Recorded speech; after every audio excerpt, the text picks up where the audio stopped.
Sound design and gaming.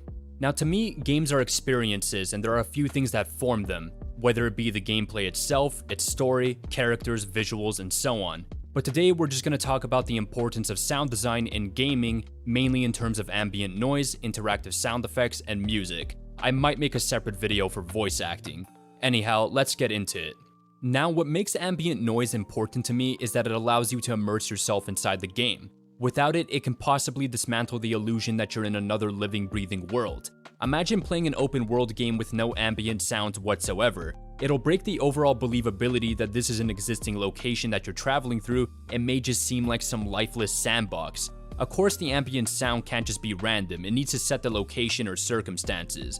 For example, the GTA games do this quite well. You can imagine yourself being in Liberty City or Los Santos with the moving cars, transit, honking, sirens, or even sounds of weather. And of course, if I'm playing an apocalyptic game, the last thing I'd imagine hearing is multiple cars moving and honking. You need to set a sense of life, but also believability. Ambient sounds can set up a location or the game's entire world. Not to say every game requires ambient noise though. Most classic titles settle for music, but we'll cover that in a bit.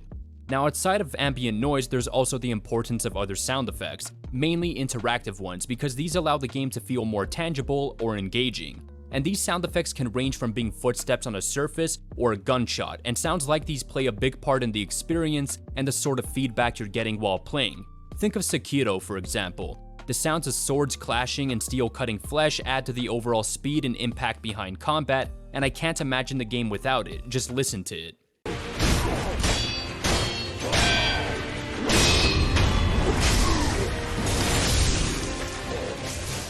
It sounds hard, it sounds visceral, and gives a great response to the player's input.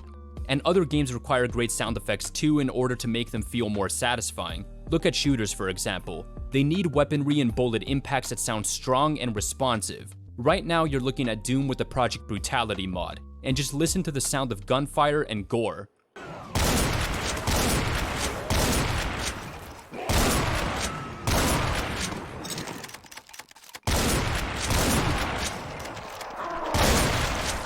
It just screams raw power and destruction. Of course, there's a lot of visual intake, but I can argue that it would feel different without proper sounds to match the bloodshed. Anyhow, sound effects can also feed into what a player does and understands. For example, figuring out a puzzle, being on a timer, or discovering a significant item. Of course, the sound needs to actually be mixed and mastered properly though. You don't want ambient noise or sounds that are overly loud and pierce the ears of players.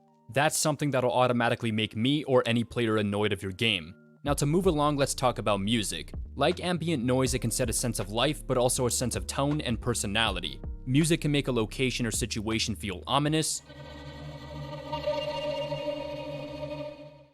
It can make it feel tranquil.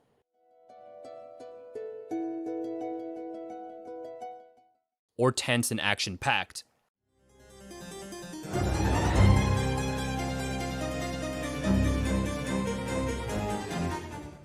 Now, music doesn't always have to be thematic for me as long as the music just sounds good. If you have a track that makes me nod in my head while playing, or make me take the time to look up the track to listen to later, then well done, you have captured me. For example, to this day, I still listen to music from Symphony of the Night. Now, something that's important though is having a music loop that doesn't drive a person crazy. Because repetition of some sort is expected in a video game, especially when music is playing for a specific location. But when you have a music loop that just drones over you, it really drops a person out of the experience. But this also has to do with the gameplay and pacing as well. Because when you're stuck in the same looking areas for too long and hear the same music for an hour or two, you'll go insane and begin blowing your brains out. You need to have a music track that has a distinct melody of some sort, but a sense of variance within the track to make it feel more fleshed out and interesting to listen to.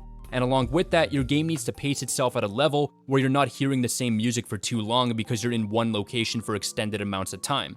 There's a balance and importance when it comes to sound design, whether it be in the ambience, sound effects, or music. And I'm not saying it's the most important aspect of a game, but it's one that's very significant and brings a sense of life, tangibility, tone, and engagement for the player.